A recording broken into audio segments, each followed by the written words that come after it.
Como sabéis, cada vez que me toca compartir la palabra con vosotros, vamos a Lucas y vemos alguna narración de Lucas que no recogen los otros evangelistas, especialmente los otros evangelios de Mateo y de Marcos, los sinópticos. Y en esta ocasión iremos al pasaje del capítulo 18, de los versículos 9 al 11. Un pasaje más que conocido por todos, que se hace mención de él en repetidas ocasiones con respecto a este tema que vamos a ver en esta mañana y que ya nos dicen los traductores en negrilla, parábola del fariseo y el publicano. Así que vamos a leer estos versículos que recogen esta parábola que el Señor dijo a los que estaban allí con él. Dice así a partir del versículo 9. A unos que confiaban en sí mismos como justos y menospreciaban a los otros, dijo también esta parábola. Dos hombres subieron al templo a orar. Uno era fariseo y el otro publicano.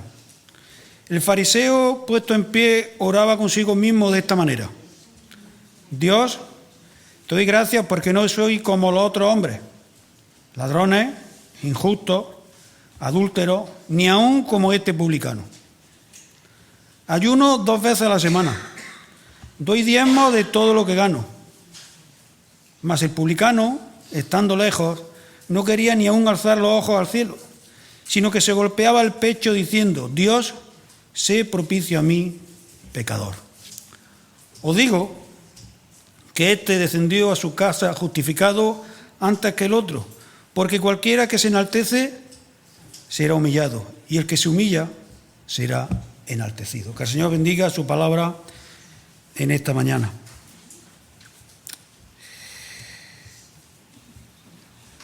Encontramos aquí una parábola que aquellos que la estaban escuchando en parte no era una cosa desconocida. Pero la pregunta en esta mañana que nos vamos a hacer, especialmente cada uno de nosotros y sobre todo aquellos que estáis escuchando en esta mañana la palabra del Señor y aún estáis pensando en esa posibilidad de la salvación, esa inquietud que tenéis dentro de vuestro corazón. Esta pregunta es, ¿quién podrá ser salvo? ¿Podemos ser salvos los hombres? ¿Podemos aportar algo delante del Señor para alcanzar la salvación? Posiblemente sea la inquietud más importante que el hombre tenga en su corazón y que debemos enfrentar a lo largo de nuestra vida. ¿Podemos reconciliarnos con Dios? ¿Puede el hombre, tiene la capacidad de reconciliarse con el Señor? Este mundo a lo largo de la historia, de los tiempos, y sus innumerables formas de entender esta pregunta, ha creado religiones, filosofías, puntos de vista, tratados, para responder a esta pregunta. ¿Puede el hombre reconciliarse con Dios? Y las posibilidades a las que ha llegado el hombre, una por él mismo y otra a través de Jesucristo, de la palabra del Señor, son solo dos. Las personas pueden ser reconciliadas con Dios por sí mismas, aportando algo, o no lo pueden hacer. Saber que solo la palabra revelada de Dios a través de la Escritura nos deja más que claro que la posibilidad de reconciliarse con Dios en base a logros humanos es imposible. No tenemos nada que aportar. No podemos ir delante del Señor con nada para decir que somos reconciliados con Él. Ser bueno desde el punto de vista ético y moral que puede este mundo decirnos, según sus normas, podemos hacer todo lo que queramos. Es una vana esperanza condenatoria. Nadie en este mundo, por bueno que quiera ser, por mucha obra de caridad que haga, por muchas ceremonias, puede alcanzar la salvación por sí mismo. Eso es una ilusión que este mundo quiere hacerle creer a la humanidad, que si eres bueno, que si haces muy buenas obras, estas obras tan buenas que hagas a lo largo de tu vida, en el momento que estemos delante del Señor, serán pesadas con respecto a las malas, y si pesan más las buenas, eres bueno. No es así. Amigo que en esta mañana nos está escuchando, no es así.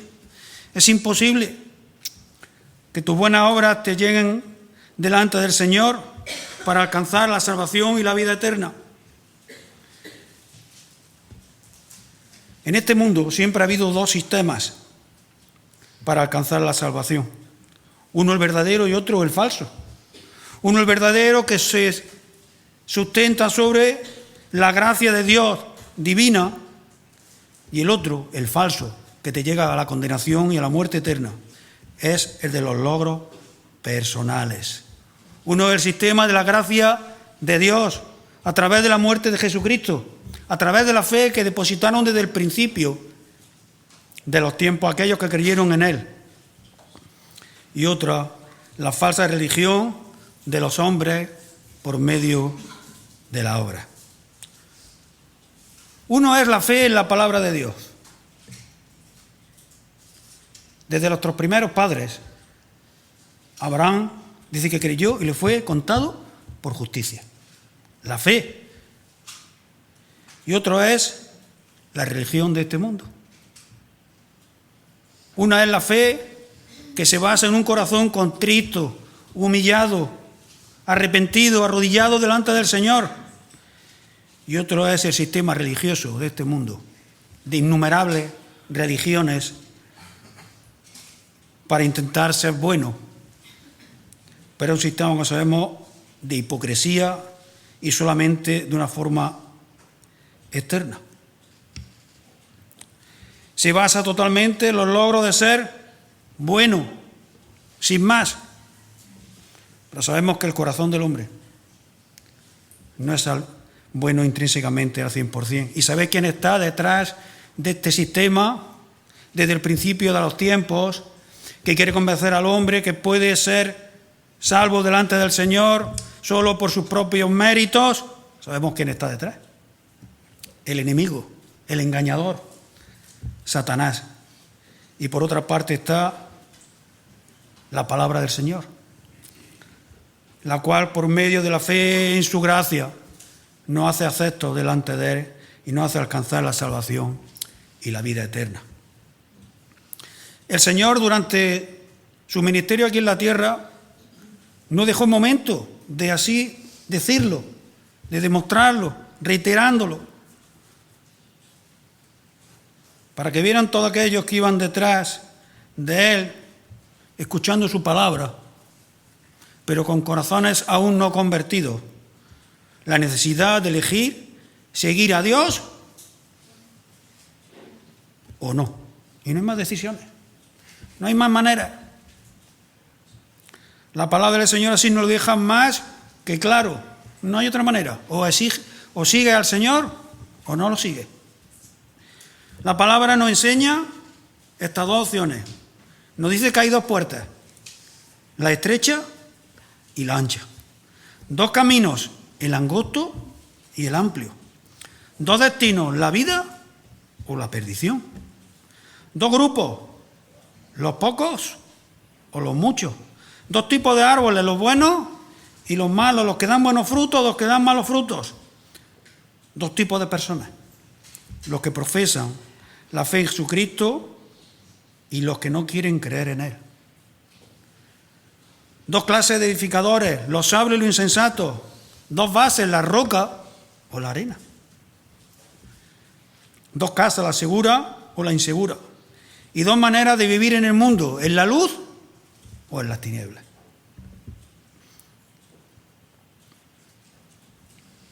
Para aquellos que creen que siendo muy bueno, desde el punto de vista humano, se puede alcanzar la salvación y la vida eterna, decir que la palabra del Señor nos deja más que claro que la norma que te va a exigir el Señor es que tenga una perfección absoluta por medio de la obediencia perfecta de su ley. Y así está, ¿verdad?, dada la ley del Señor. Y Jesús en Mateo 5:48 nos dice, Jesús ordenó, sed pues vosotros perfectos como vuestro Padre que está en los cielos es perfecto. Perfecto. Intrínsecamente no hay nadie perfecto. Solo hubo un hombre que era perfecto, que era Jesucristo. Pero el hombre caído, contaminado por el pecado, es imposible que sea perfecto.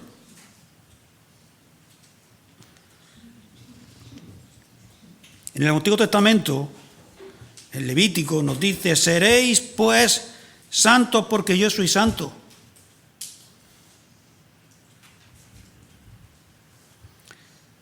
Y la norma divina de santidad y de perfección es una realidad inalcanzable para ti y para mí.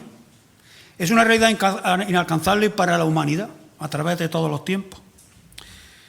Porque esta norma se aplica no solo a la obediencia externa, como creían los fariseos, sino también a una obediencia interna del corazón, y ahí estamos todos derrotados.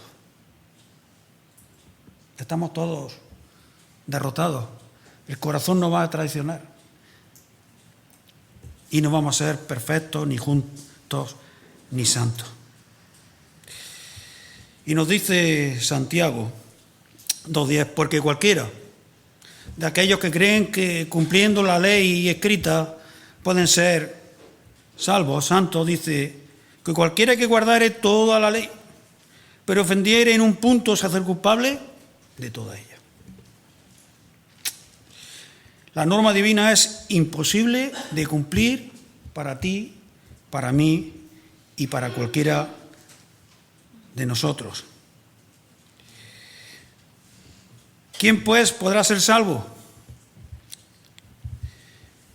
Y Jesús también en Mateo dice, para los hombres es imposible. Lo deja claro el Señor. Para ti, para mí, imposible. Entonces, ¿qué? ¿Estamos condenados? Sigue diciendo el Señor, pero para Dios todo es posible. Solamente podemos ser salvos a través de Él. ¿Cómo puede alguien entonces reconciliarse con Dios? ¿Cómo puede un pecador ser aceptado ante el Dios santo y justo? Y en esta mañana, en la lectura que hemos hecho de esta parábola del fariseo y el publicano, el Señor quiere contestar a este hecho. ¿A quién puede reconciliarse con Dios? Desde el Antiguo Testamento el Señor deja muy claro que Él es absolutamente santo y nos llama a nosotros a ser santos. Y no nos queda otra. Pero como hemos visto, para nosotros llegar a alcanzar esa santidad por nosotros mismos es imposible.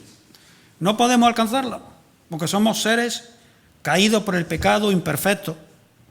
Y aunque queramos hacer lo bueno, como nos dice Pablo, nuestros miembros nos llevan a hacer lo malo. Jeremías 13:23 pregunta, ¿mudará el etíope su piel y el leopardo sus manchas?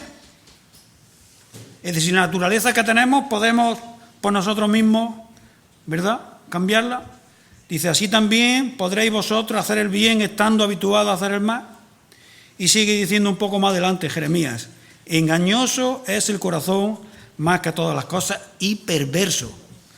¿Quién lo conocerá? Más aún, Job se pregunta, ¿y cómo se justificará el hombre con Dios? ¿Cómo puede el hombre ir delante del Señor y justificarse? Y uno de sus amigos, aquellos aspirantes a consejeros suyos, también pregunta, ¿cómo pues se justificará el hombre para con Dios. ¿Y cómo será limpio el que nace de mujer? Eran conocedores de la disposición que tenía el hombre delante del Señor. ¿Cómo un hombre por él mismo puede alcanzar esa justicia? La justicia propia nunca dará como resultado que tú o que yo podamos justificarnos delante del Señor. Nos dice Isaías 64:6, no se justificará delante de él ningún ser humano, pues todas nuestras justicias son como trapo de inmundicia. No valen nada.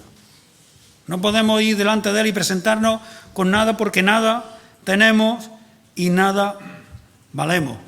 Por lo tanto, tú y yo somos incapaces de justificarnos delante del Señor. Y nos deja muy claro, tanto el Antiguo Testamento como el Nuevo. Enseña que la justificación es únicamente a través del sacrificio de Cristo por fe en Él. Simple y llanamente, por fe en el Señor. En la justicia de Dios solamente puede ser imputada a cada uno de nosotros a través de la fe en su gracia, en su misericordia. Y solamente a través de la expiación de los pecados, como hemos leído antes en Isaías, nuestro hermano lo ha leído, a través del siervo sufriente. Él dice, justificará a muchos y llevará las iniquidades de ellos. A muchos, no a todos. Amigo que esta mañana nos está escuchando, no a todos. Cuidado con lo que leemos y entendemos. A muchos. ¿Y cuáles son esos muchos? Pues aquellos muchos que entendimos el mensaje de la palabra y vimos nuestra incapacidad de ir delante del Señor, si no es a través de la cruz de Cristo. Pero los judíos de la época de Jesucristo habían pervertido totalmente la enseñanza de la ley, la enseñanza del Antiguo Testamento, y habían inventado un sistema falso, legalista, un sistema de salvación por justificación propia, basado en buenas obras, en rituales, en cumplimiento externo de la ley, y también con una serie de adiciones y de adornos rabínicos que eran, como decimos, una perversión total de la ley del Señor. Pero Jesús en esta parábola en Lucas nos quiere hacer ver cuál es la forma correcta que podemos justificarnos delante del Señor, tú y yo. Y en contra de la lógica de lo que podrían creer aquellos que estaban escuchando esta parábola, lo opuesto a lo que todos creían con respecto a la salvación, el Señor se lo dio más que claro a entender. Se trata de la historia de dos hombres, como hemos leído. Uno un fariseo religioso por fuera, externamente, para que todos lo vieran. Y el otro un pecador marginado, un cobrador de impuestos, repudiado por el pueblo, amigo del imperio romano, que extorsionaban la mayoría de las veces al pueblo para cobrar los impuestos más allá de lo que le era imputado. Por eso decimos que era un traidor despreciado por el pueblo. Pero el hecho aquí que narra el Señor es que este repudiado publicano, recaudador de impuestos, este pecador, es que resultaba justificado. En contra de aquel fariseo, cumplidor religioso externo, que parecía que estaba más cerca, ¿verdad?, de esa salvación, de esa justificación. Y esto seguramente a aquellos que estaban escuchando la parábola les parecía algo totalmente indigno. ¿Cómo ese publicano va a llegar a su casa justificado, salvado? Incomprensible para ellos, para sus oyentes, un paradigma que no entenderían para nada y tiraría por tierra totalmente su teología sobre la salvación por obra. Esta historia nos cuenta la posición de dos hombres con dos oraciones totalmente diferentes y con dos resultados también totalmente diferentes. Nos dice la parábola que el Señor dirigió esta parábola a unos que confiaban en sí mismos como justos. Ya vemos a quién iba dirigida, porque ya hemos dejado, creo que más que claro, que justos no hay ni aún uno, como bien nos dice la palabra. Y encima estos que se creían justos menospreciaban a los demás, a los otros. Y según la traducción, esto quiere decir que despreciaban a todos, sean quienes sean, salvo ellos, los fariseos o aquellos que se creyeran justos por ellos mismos. Pero en particular, esta parábola, aunque no se dice aquí, está dirigida ¿a quién? A los fariseos, especialmente por ese personaje que es la primera figura que aparece. Porque en especial eran los que habían diseñado este sistema legalista externo de justificación propia por buenas obras que dominaba toda la vida religiosa de Israel. Ellos enseñaban al pueblo en las sinagogas y tenían una influencia grandísima en toda la sociedad. Y por lo tanto, lo general en la sociedad judía de la época es que creían en este legalismo falso impuesto por ellos, que a través de buenas obras les facilitaría la entrada en el reino de Dios, orgullosos por lo que ellos habían conseguido. Este orgullo es el que les lleva a la condenación. Este orgullo creyendo que se lo merecen porque son buenos y han hecho buenas cosas, es lo que les va a llevar a la condenación.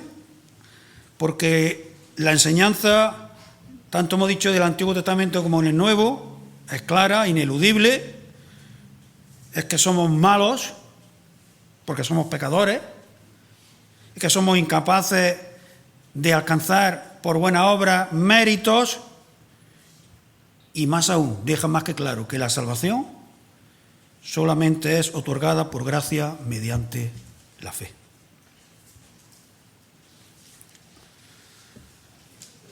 Para los fariseos y aquellos que creían en este sistema de salvación por medio del esfuerzo propio,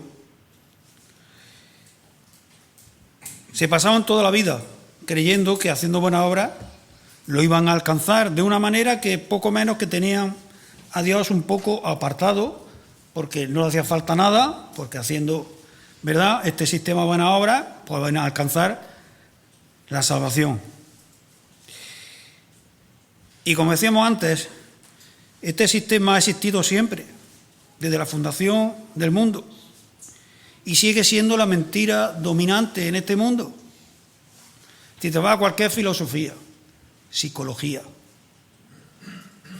pensamiento humanista, siempre intentan hacer ver la bondad del hombre para hacer el bien. Pero de que el mundo, la bondad del hombre lo que queda clara es ¿por qué? Por su maldad. Por las guerras, por las enemistades, por los pleitos, las contiendas, los asesinatos. Y podríamos seguir, ¿verdad?, hablando de aquello que no es la bondad del hombre y pesa mucho más. Y esta creencia dominante de que siendo bueno puedes alcanzar la salvación, decíamos que ha sido la mentira que ha utilizado desde el principio Satanás para que así todos aquellos que creen en ella estén seguros de ¿qué? De una perdición eterna. No van a alcanzar nada sino esto. Y hubo un hombre, fariseo de fariseos, que creía que esto era así, que podía alcanzar la salvación siendo muy bueno, muy fiel a la ley.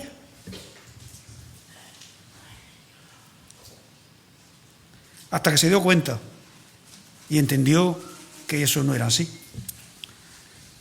El apóstol Pablo detalló sus impresionantes credenciales como fariseo, credenciales externas, como decimos, que es lo que ellos cuidaban y miraban, luego yo la de dentro era aparte. Y nos la detalla en Filipenses 3, del 4 al 6, dice: aunque yo también tengo de qué confiar en el Señor, en la carne. Si alguno piensa que tiene de qué confiar en la carne, dice Pablo, yo más. Circuncidado al 8º día, del linaje de Israel, de la tribu de Benjamín, hebreo, de hebreo. En cuanto a la ley, fariseo. En cuanto al celo, perseguidor de la iglesia. Y en cuanto a la justicia que es en la ley, irreprensible. Se dice él que era irreprensible en cuanto a la ley. Menudas credenciales. Pues así y todo, Pablo tiene que reconocer que esto no vale para nada. Sigue diciendo Pablo: en el judaísmo aventajaba a muchos de mis contemporáneos de su nación, siendo mucho más celoso de las tradiciones de los padres. Pero hubo un punto de inflexión en su vida: el viaje a Damasco, cuando el Señor lo derribó a tierra y lo dejó ciego con ese resplandor. Y él entendió que estaba equivocado. Él entendió que este sistema legalista de buena obra no servía para nada. Su perspectiva cambió radicalmente.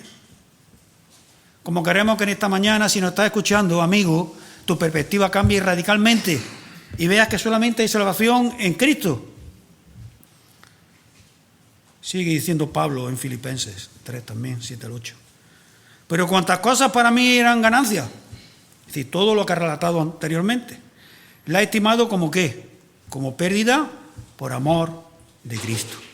Y ciertamente aún estimo todas las cosas como pérdida por la excelencia del conocimiento de Cristo Jesús, mi Señor, por amor del cual lo he perdido todo y lo tengo por basura, para ganar a Cristo. Todo es basura, todo lo que podamos alcanzar el hombre, basura, no vale para nada. Y dice, por amor del cual lo he perdido todo para ganar a Cristo. Comprender la inutilidad de tratar de obtener justicia por propio esfuerzo es lo único que salva al hombre. La norma de la justicia perfecta por obra es absolutamente inalcanzable para el hombre. Es imposible, no podemos llegar a nada de esto, no podemos alcanzar nada por nosotros mismos. Está escrito que los justos vivirán por la fe. Y la justicia aplicada a nosotros de Dios es su misericordia, su gracia y su bondad, por medio de la cual tú, si quieres, como cada uno de nosotros que la aceptamos un día, nos hacen ser hijos suyos. Justificación por la fe. No hay otra. Y esto lo entendieron Lutero y otros. Y vino a través de ella la Reforma. Y se apartando del oscurantismo. Y comprendieron que la justicia de Dios se revela en el Evangelio y se imputa a cada uno de nosotros a través de Cristo, con una fe arrepentida.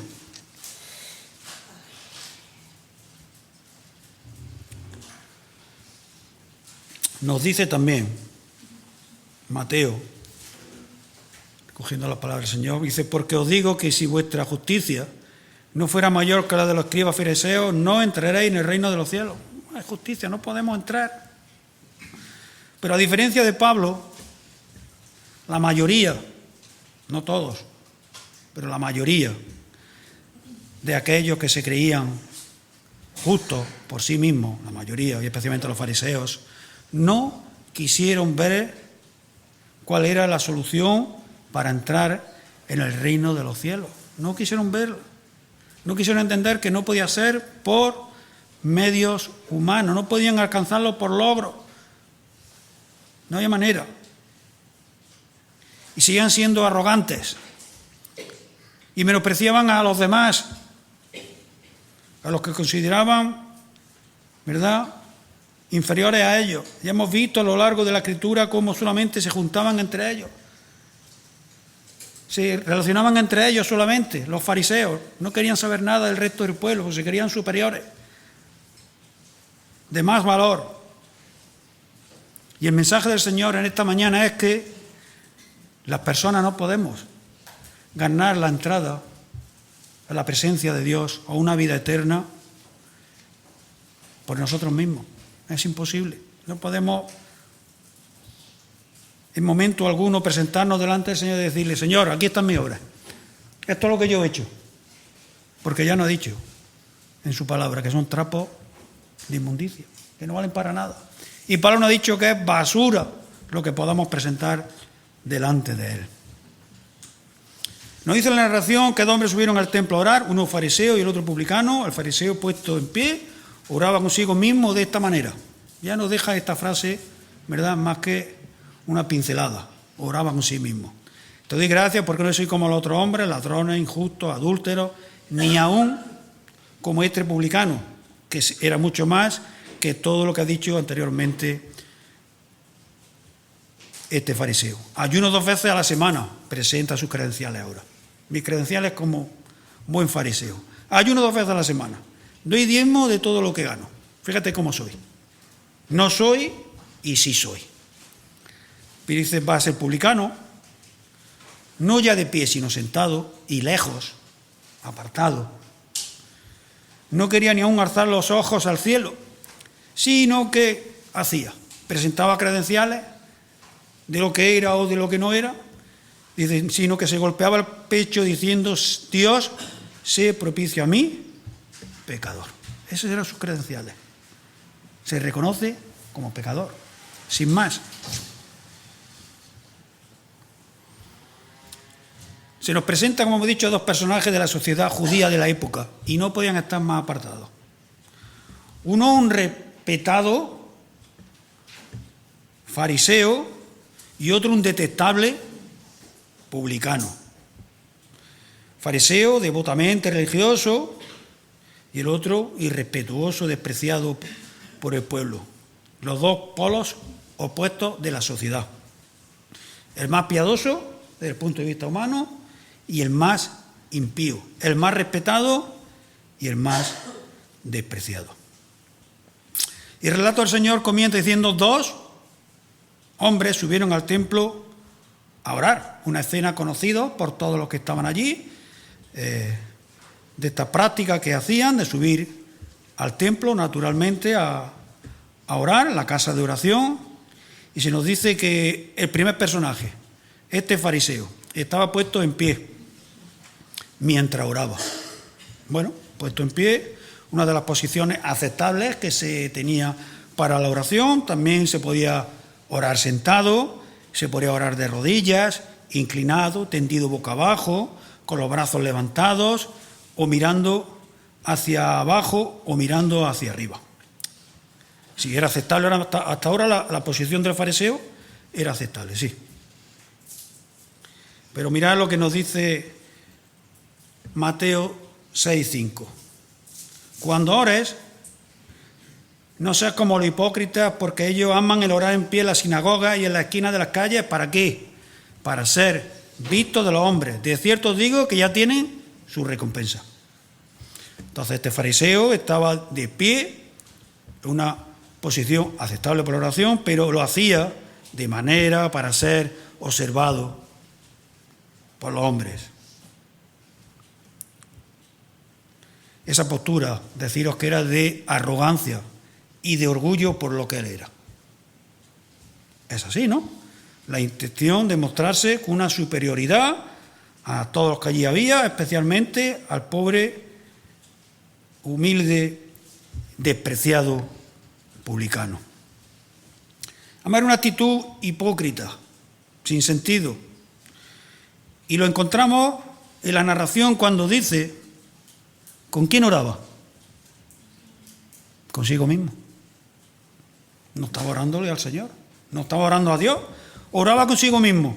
No es una oración a Dios, y la oración que relata no dice que estaba alabando al Señor, no estaba adorando al Señor, no estaba pidiéndole nada, ni misericordia, ni gracia, ni ayuda, ni perdón, nada. Arrogancia y orgullo delante de él.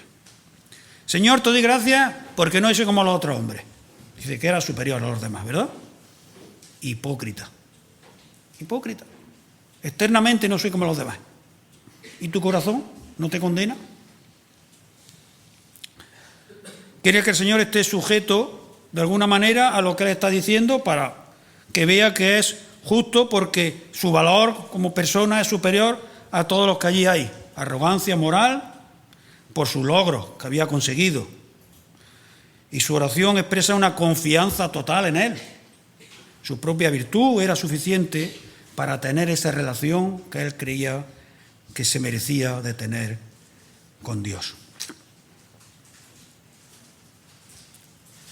Y para asegurar que nadie de los que allí estaban escuchándolos, incluso ni aun Dios, dejara de entender lo que Él era y lo que presentaba delante de todos, dice que el fariseo, cuando vio al publicano, dijo, para comparación, que le vino perfecta, no quería parecerse ni aún, ¿verdad? Ni aún aquel publicano que había allí.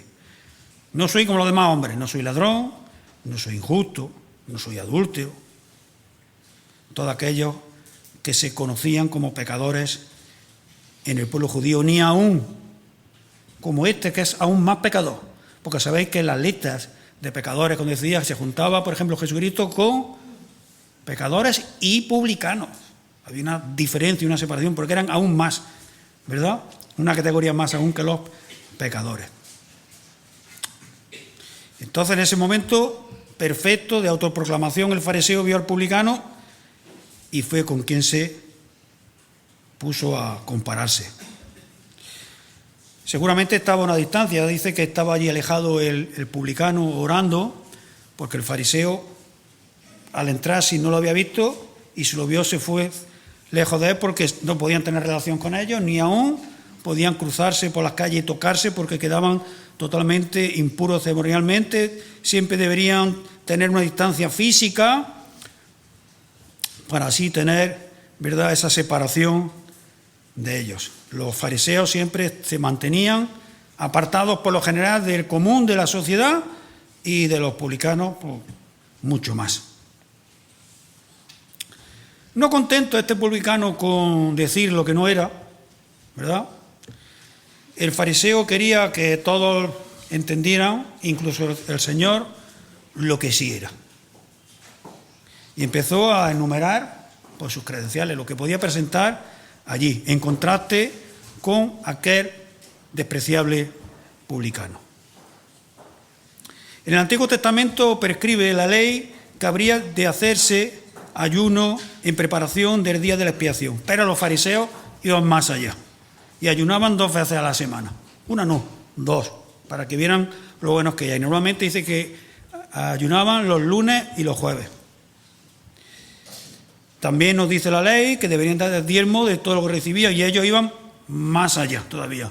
Y daban diezmo no de todo lo que correspondía, sino de las cosas de menos importancia que pudieran tener, como se nos dice incluso de las especias, del eneldo, del comino, todo lo diezmaban y todo lo apartaban, para así pues ser mucho mejor del resto del hombre.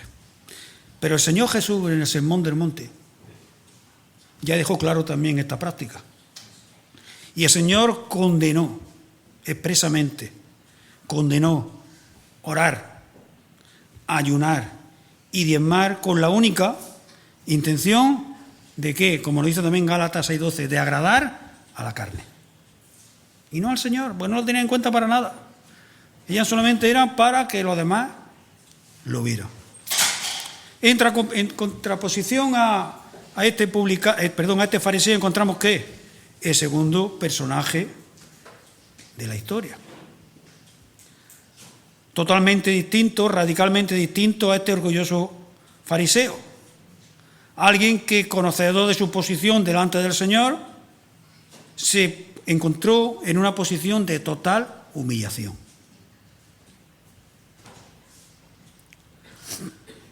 Primero, la posición que se encontraba, a diferencia del fariseo. Ni estaba de pie, ni estaba orando para que todos lo vieran, posiblemente allí en la zona céntrica, para que todos lo vieran. No, dice que ¿dónde estaba?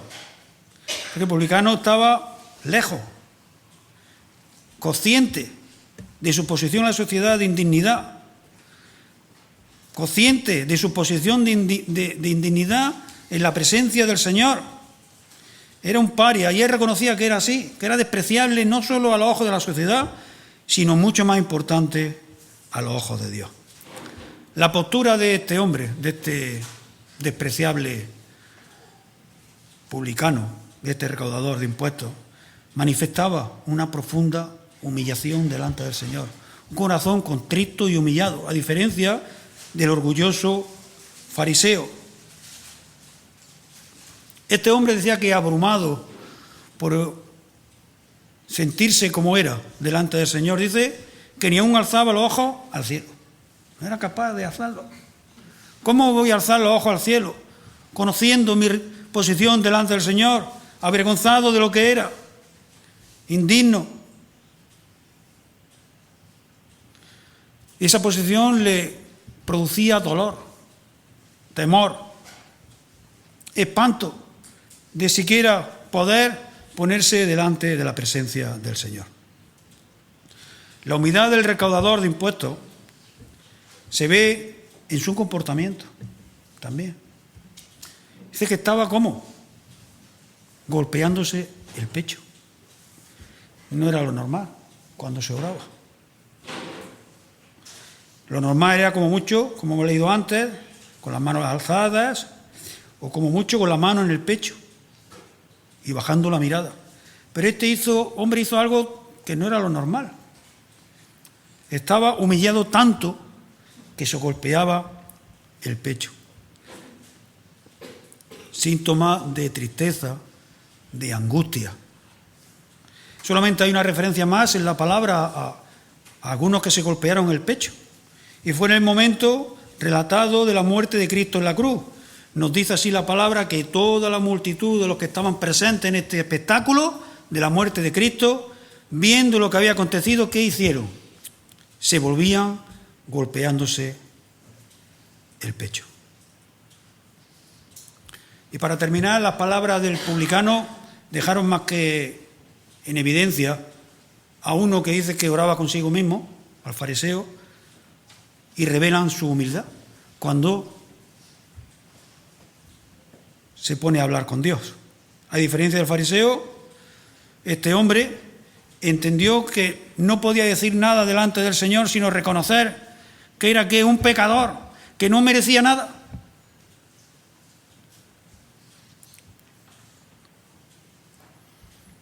Y como también nos ha leído antes nuestro hermano en 1 Timoteo 1:15, haciendo referencia a aquel que hemos hablado antes, a Pablo, que reconoció que también estaba equivocado y que nada podía llevar delante del Señor, dice Timoteo, 1 Timoteo 1:15, palabra fiel y digna de ser recibida por todos.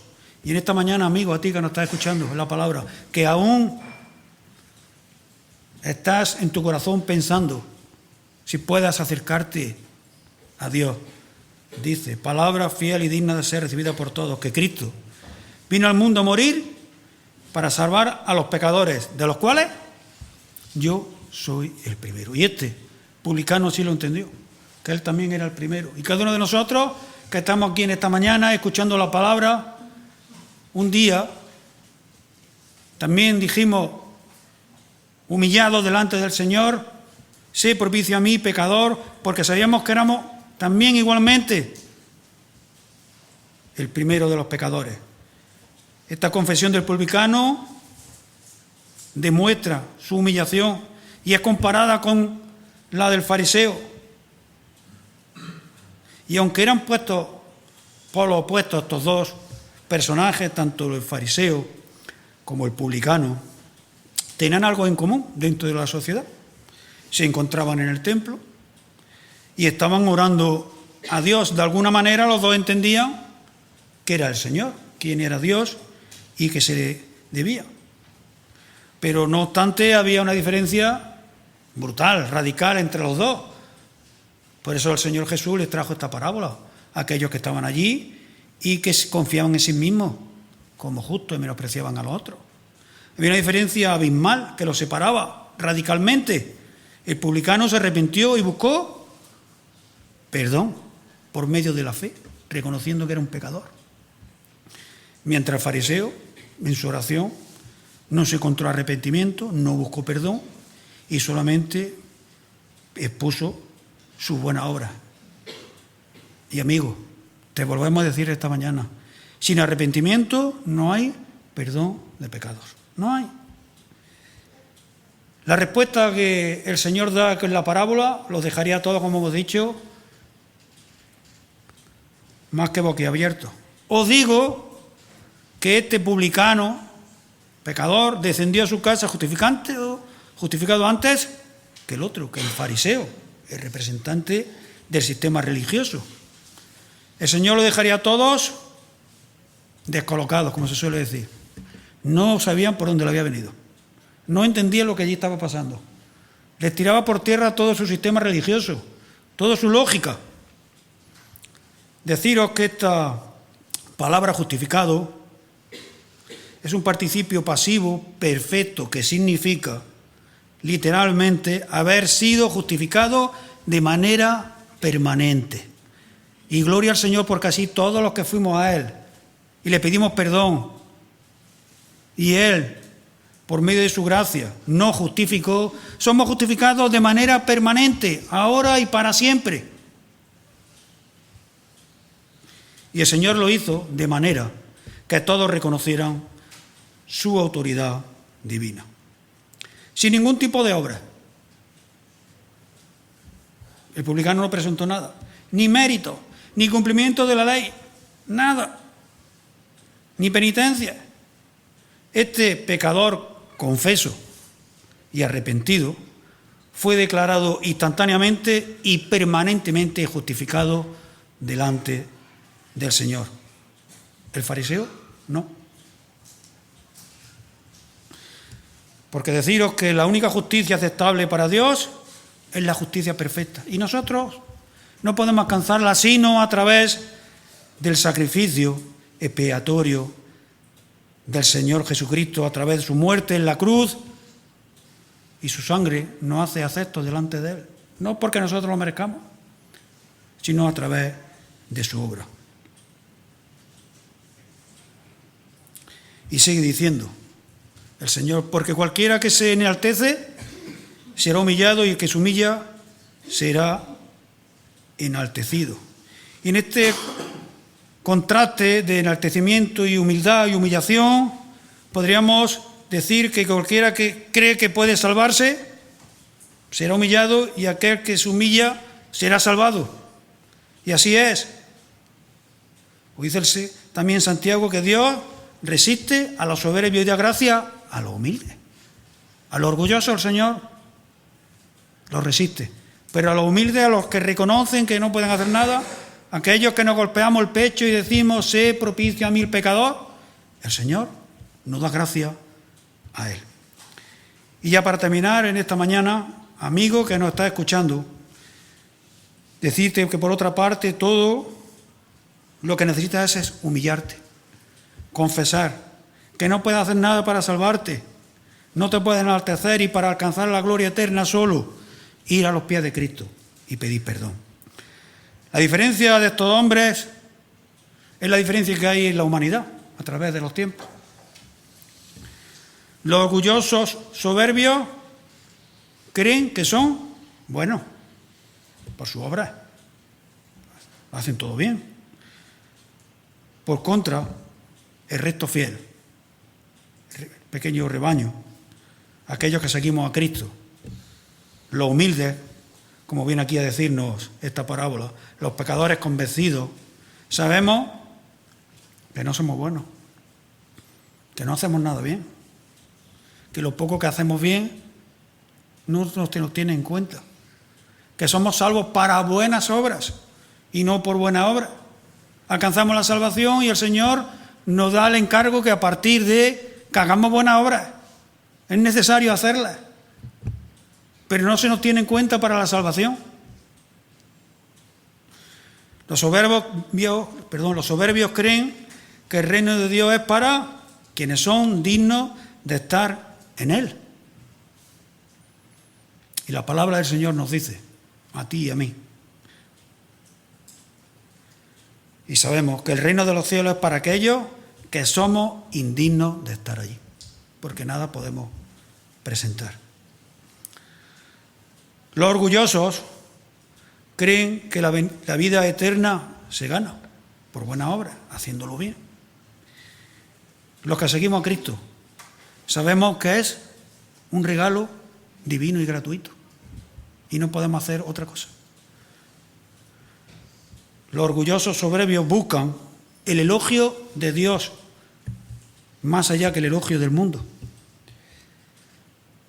Y los que seguimos a Cristo buscamos su perdón. Para terminar, amigos, ¿qué estás buscando? ¿El elogio de Dios y de este mundo o buscas su perdón? Porque el Señor esta mañana te haga entender en tu corazón que lo que necesitas no es elogio, sino perdón para alcanzar la salvación y la vida eterna. Que el Señor bendiga su palabra. Amén. Pues sí, Señor y Padre.